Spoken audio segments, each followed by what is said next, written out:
One in five suffer. Erase the stigma.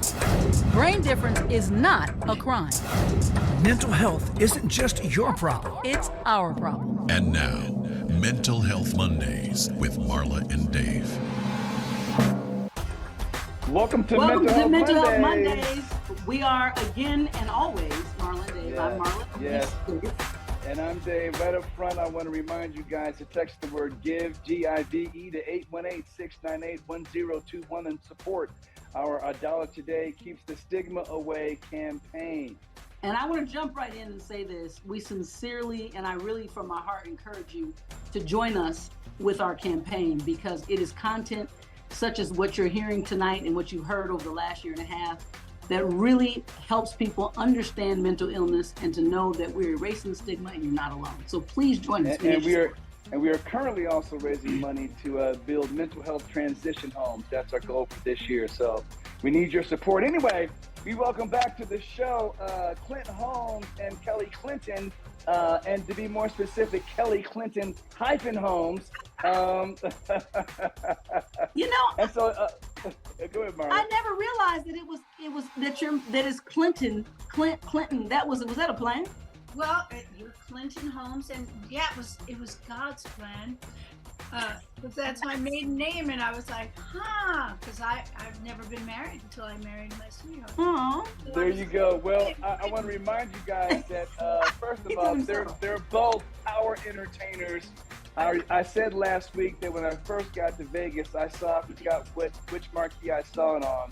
But not only was Clint the number one entertainer at that particular time, but he had been so for at least a few years at the particular time that I came through. He's gone on to do so much more.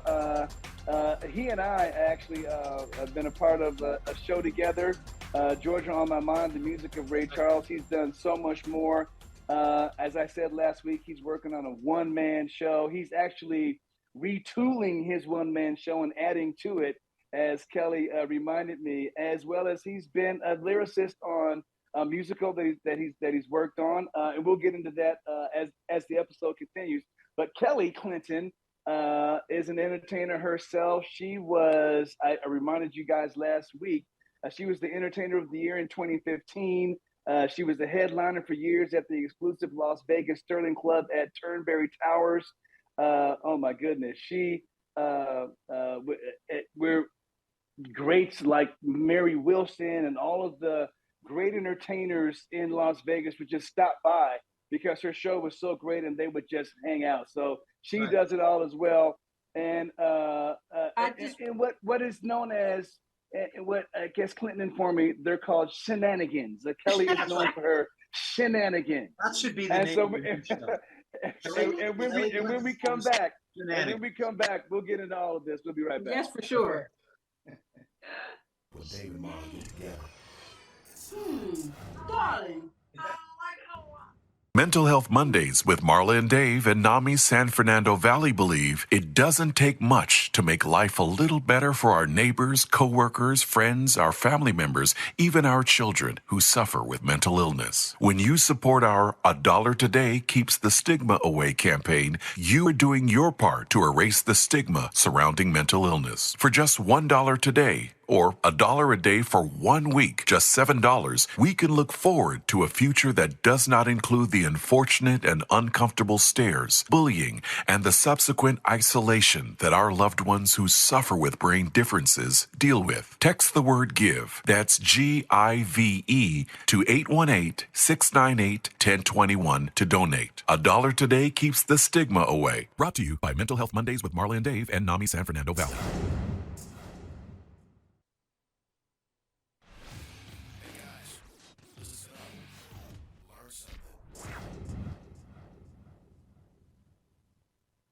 So respectful. On your own show, you held up your hand to say, teacher, my turn. So please go ahead. I just wanted to say that I was honored to be on the list of spectators for both Clint's performance here at one point in Vegas, independent of the Ray Charles Review, and also Kelly's. and it is amazing. So I'm just saying that, you know, when they say people stop through, I was one of the ones on the list of the stopping through spectators, and it's an amazing show. So if you get wind of the fact that either of them are going to be performing, I would suggest you get your ass there. Can I say ass on my own show? I just did it. Oops, my bad. I think you did. I think that ship has sailed. So here's my question, and before we actually dig into, you know, each one of you guys' separate backgrounds when it comes to entertaining, when you met, did you meet here in Vegas, or were you actually, the two of you, did you meet here in Vegas?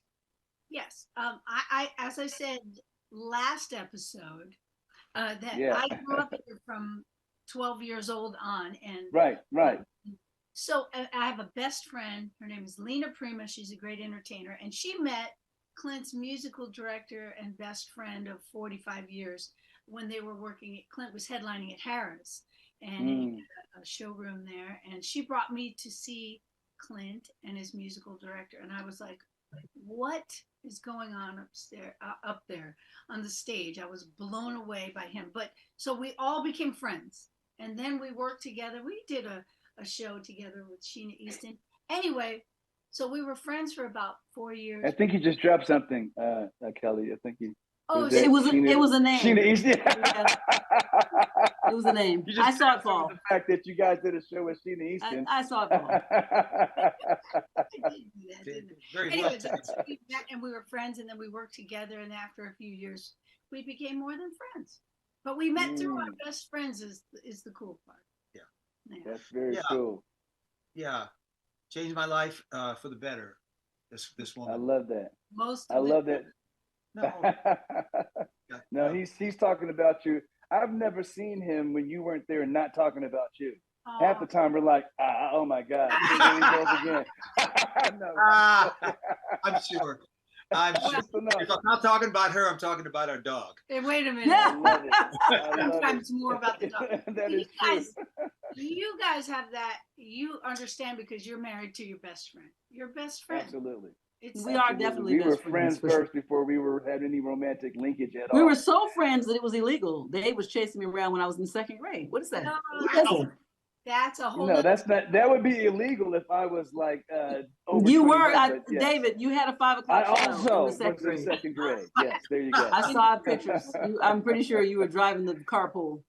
So last week, Clint, we said in the intro that you had a jazz musician as a father and an opera singer as a mom. Yep. So, and I've heard you say over and over again many times that music was just almost whatever was going on in your household. Music was just always the bed, the foundation of everything that was going on. But tell us a little bit more specifically how it was growing up. Small town. My mom and dad, being a mixed marriage after the war, they met in England, World War II. And after the war was over, a lot of the GIs left their war brides or even families back, American soldiers, they come home and just go on with their life and leave these. There's actually a movement called Britain's Brown Babies. And that's that, Wow. Yeah. People who never knew who their father was. Wow. The mothers would give them up to an orphanage because of stigma, right? But my dad was a good man. He brought us over war, and but it wasn't easy. We lived in Buffalo, and the story that I remember most was literally walking down the street one day. I was about 3 or 4, and my mom and dad were holding hands. A guy gets off a bus and starts hitting my father, right? Just out of the blue. Yeah, out of the blue, right? Wow. And my mom gets a cop, and the cop comes over and assumes. My mother says there's a man hitting my husband, and the cop comes over and assumes it's my dad hitting him, and pulls my dad off and stuff. And after that, my dad decided we didn't want to live in the city; it was too dangerous. So we moved to a very small town outside of Buffalo. When I say small, like 500 people, right? And I didn't fit anywhere. My sister and I, in that little town, we didn't fit anywhere. Our family didn't fit anywhere, So it was Derek, I'm on camera live for another 15 minutes. Excuse us. Quite on set. One of the things that we do with when we're at our home studios is our caretakers that we have for our father-in-law come in. So excuse us for that. Go ahead. No, of course. So anyway, growing up in that small town, trying to figure out where I fit on so many levels, the minute that I found out I could sing, that was it. You know, I mean, I could get up and sing "Here Comes Peter Cottontail," and people would go. So I remember singing when I was 5 years old. It was my place. Wow. It was my Wow. place where I fit, you know, and Mm-hmm. that just carried on through. And people say to me, "When did you decide to, be a singer or go into show business?" It was never a decision. It's just, Mm. you know what I'm saying? And it was It's supported just the natural ebb and flow of your life. That's where it was all my headed. life, and it was supported. I mean, my mom and dad never came to see me play baseball. They never, you know what I mean? But they'd always come Yeah. if I was singing. So Yeah. I love Wow. that. yeah, it was where I fit, and it, and I thank God for it because I don't know what the heck I would have done without it, Yeah, So, no, I So, appreciate so that. do you So have Kelly, do you have a musically inclined sibling, Clint? oh, my sister's a great singer. mm, My sister was the singer with the United States Navy Band for over 20 years, traveled all over the world, mm, Wow. wow. military, The first female. first female lead vocalist in the I was United about to States say. Navy Band. Yeah. Wow. Wow. Well, that's amazing. So, Yeah. and Kelly, we're going to actually ask you to start on some of the ways how you grew up and where how entertainment fit in to your life growing up as well. So please go ahead. Oh, I thought you were going to say right after this break. Oh, no, no, no, no. We got I about was another like- minute and a half. So go Kelly, ahead. Kelly, here's a little cue trick for you. Before we say that, you'll always see one of our fingers go up. Okay.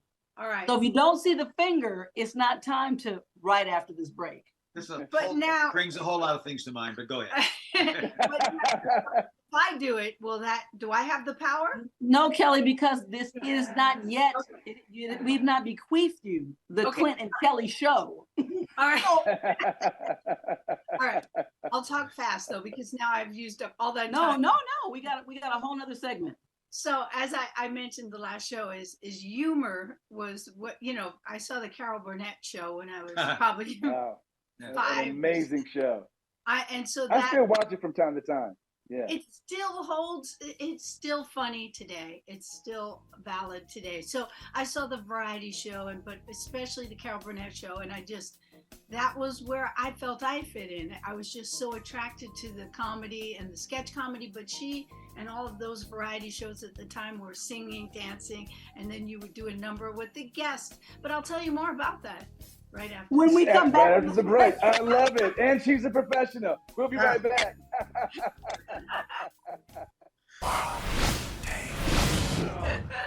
We'll be right back with more Clint and Kelly. Uh, Oh, that was a good one. And we are back, but I'm pretty sure this is supposed to be the mental health. This is the mental health minute. So what we'll do is we'll run another talk segment, and we'll get to the mental health minute right before we go to the poll question. So Okay. Kelly, go ahead and finish what you were saying. I'm sorry. Okay. So what I was saying was about the variety show and how they would sing and dance and act and they would do a number with the guests. So I was just like, that was it. I was impersonating my mother. I was Really? yeah, I'll do it for you right now. She goes,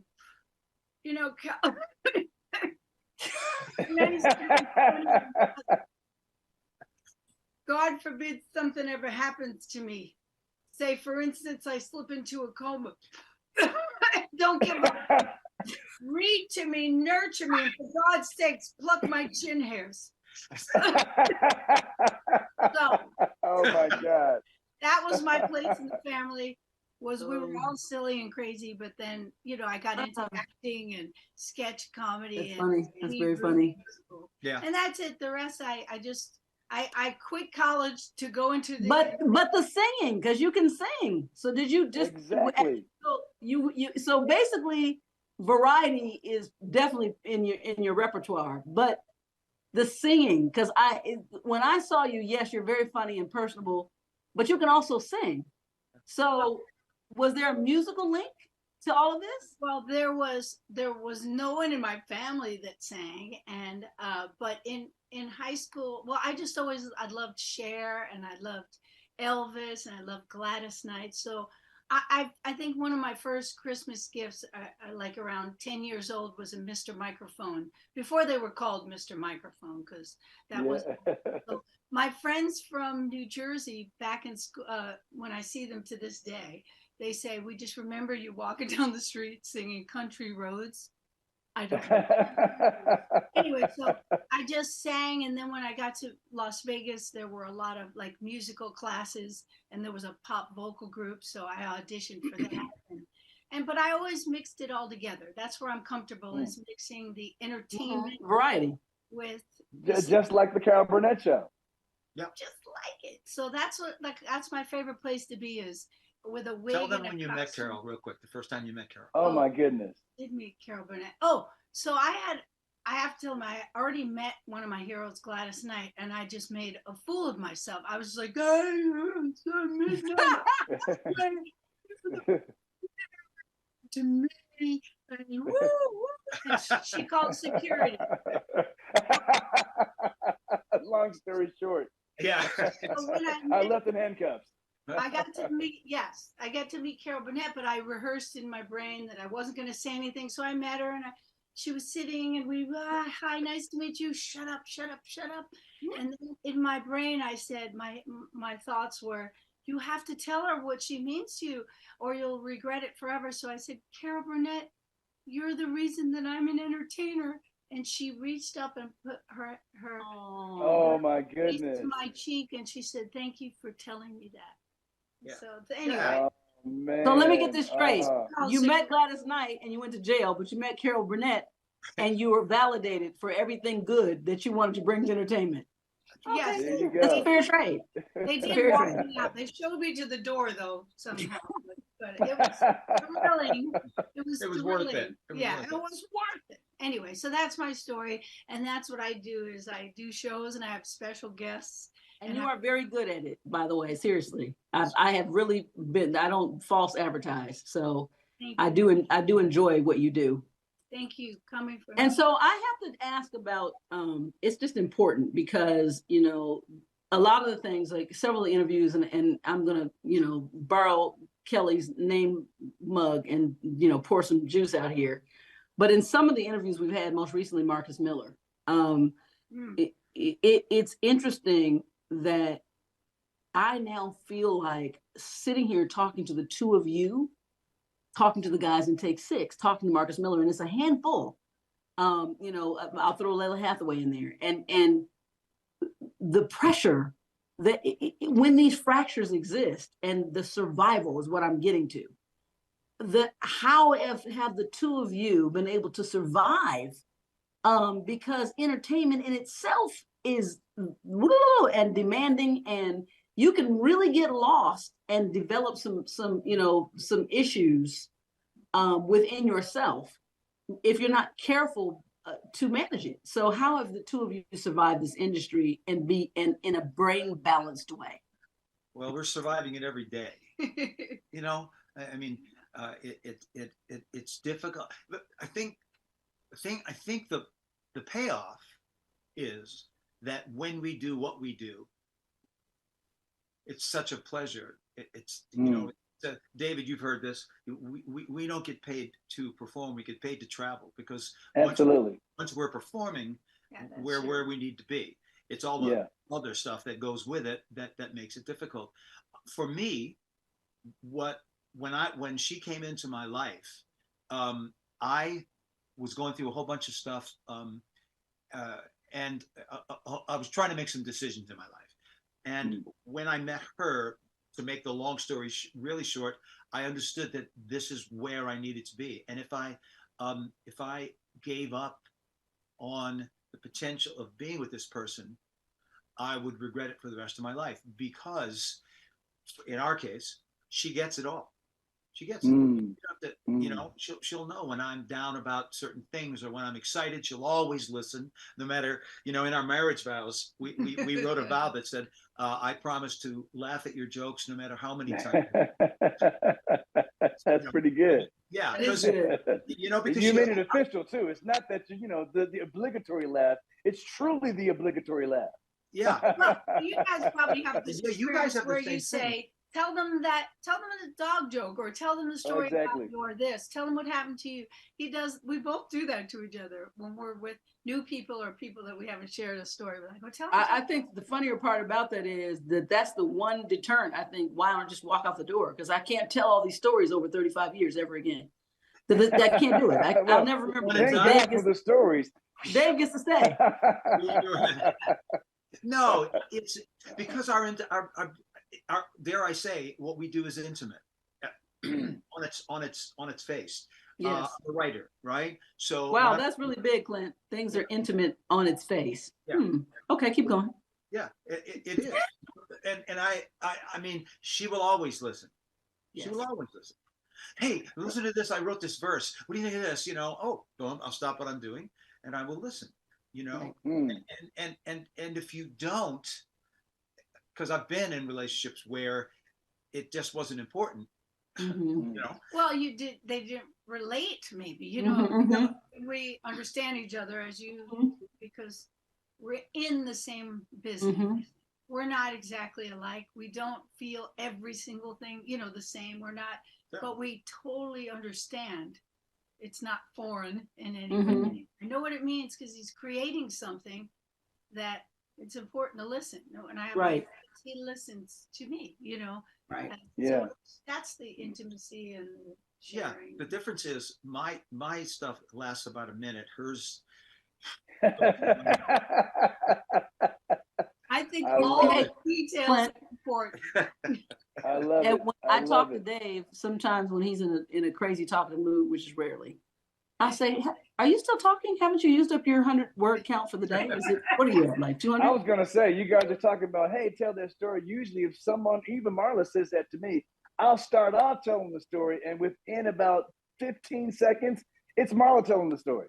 Because he's not giving all the right details. No, that happens. That happens with us. That's just the way it is. She has so many more details than me. I'm like, yeah, so this happened, and then this happened, and then we left.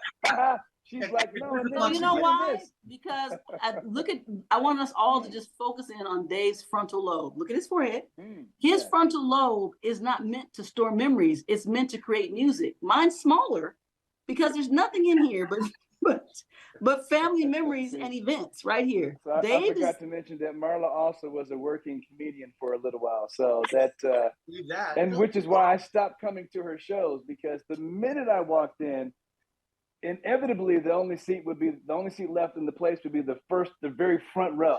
And it was almost like that was supposed to be my seat. Oh, yeah. And I became the butt of not just her jokes. Everyone who got on stage after her would then double down on all the information that she just fed them. So it was like that. But you know what?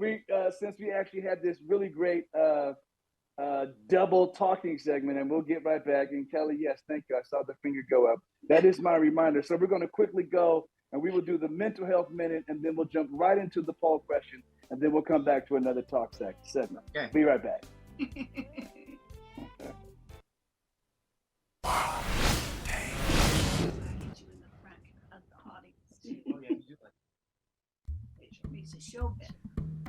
Here are 5 mental health conditions that are routinely underdiagnosed or misdiagnosed. Number 1, depression. Number 2, bipolar disorder. Number 3, I'll let Marla actually go on. Number 3 is PTSD. Number 4 is eating disorders. And Dave? Number 5, borderline personality disorder, which I'll say a little bit about. BPD, or borderline personality disorder, is one of the most commonly misdiagnosed mental health conditions. According to the National Alliance on Mental Illness, it is so misdiagnosed, in fact, there isn't even an accurate prevalence rate for the condition. One of the reasons for that is the symptoms of BPD often look like and can be often misdiagnosed as something else. Many people still have negative perceptions of mental health conditions and disorders, which affects the number who seek treatment. Those struggling either don't want to believe that they have an issue, or they do not want others to know that they do. We here at Mental Health Mondays want you to know that even if you need help, I promise you it's okay. You're not alone. Brought to you by Mental Health Mondays with Marlon Day.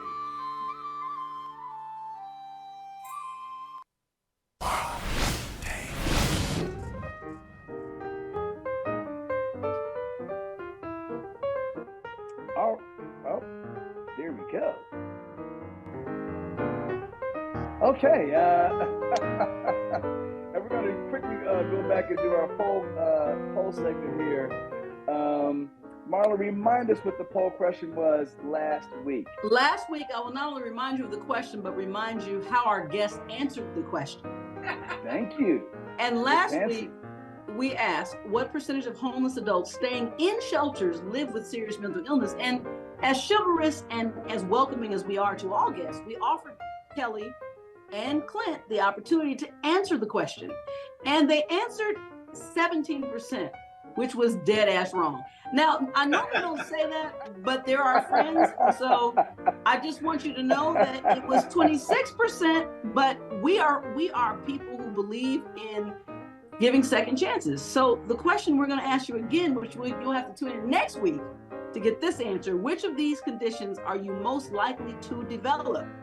Clint and Kelly: diabetes, cancer of any kind, mental illness, or heart disease? Oh boy, This is sort of a layup. a layup. This is sort of a layup kind of. Yeah, you question. missed the last It's shot, Mental but Health you Mondays, could yeah. assist on this and still get some points. Yes, yeah. Our choices again? Our choice. Which So of these, which I'll one- read the which- question and give you the choices. Which of these conditions are you most likely to develop? Diabetes, cancer of any kind, mental illness, or heart disease? Mental illness. Heart disease. So do you guys want to talk Okay, amongst so yourselves? that's one way to cover the spread. You Dave, answer two can you separate give them some, individuals. I can you like give them that. a drum roll so they can keep, get together? Well, it feels like mental illness covers so many possibilities. Okay, so we're going with mental illness. Okay. And next week, we will reveal, Kelly, I hate to do this, but Clint may have to be the possible shining star Well, that's of what. just of multiple choice, not in life, girl. No. I wanted him to be right because I'm right so often. I Kelly, feel, Kelly, as we exit, what would your mother say about this scenario? give the guy a break, Kelly. You can't just take all the light. All right, Okay, thank you that's guys for it. participating. Thank you for participating. We'll be right so back we with actually- more. We'll be right back with more from Clint and Kelly. And don't forget, text GIVE GIVE to 818-698-1021 and help us erase the stigma. Give $1 today. We'll be right back. It's raw, real, and unfiltered.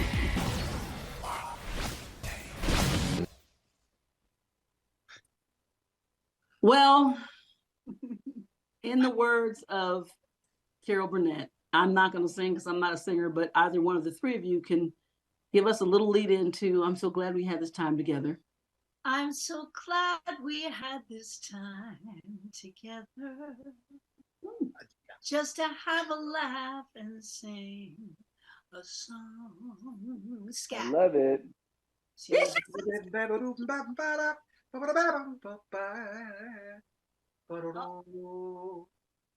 Man, you know what?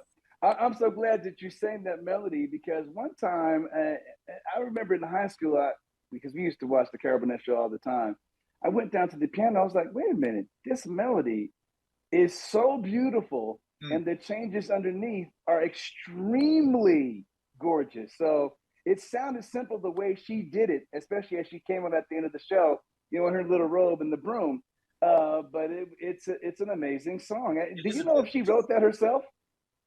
I don't think she did, but I am going to get back to you guys because there is a whole lyric. Here's our poll to the question. song. Did Okay. she either write that herself, write that with someone else, or did someone whose name none of us know write it? I would go with B. I believe that she might have participated in the writing thereof. Well, you're going to have to watch us next week. Awesome. Reach Awesome. over. Right quick before we go, Clint, That what are was you working on? What are you working on for the future right now? And where do they find you? Okay, man, a bunch of stuff. What? Clinton-Holmes music. Yeah, Clinton-Holmes music is I just did a show about the music of Al Jarreau and Roberta Flack, which was wonderful to do. We are starting to work on a show with the music of Bill Withers and Stevie Wonder. We Absolutely. Take Seven. That's right. That's right. Right. And I'm doing right now. I'm doing a lot of writing, a lot of songwriting with a couple of different people, and that's what keeps me sane. All right, I love that. Kelly, Kelly, how about you? I'm doing some shows at the Sterling Club, which we mentioned earlier, and I have a show called The Sit-In, which I will announce the new location soon, which is a variety show. Nice. I'm there. I love it. I love it. Well, you guys. Well, Kelly, you know what? There's a little black dress in my closet that will never be worn backstage or on stage with Take Six. I'm going to wear it to your show. April 21st. I'll see you there. No problem, darling. I'll see you. You guys have been amazing as usual. Everybody always says the only problem with this show is that we don't have enough time. Unfortunately, it is time for us to go. Thank you so much. Our hearts go out to you guys as usual. We know that you guys are dealing with some rough things in your life right now. We're praying for you. Thank you so much for taking the time to be with us. Those of you watching, see you guys next week.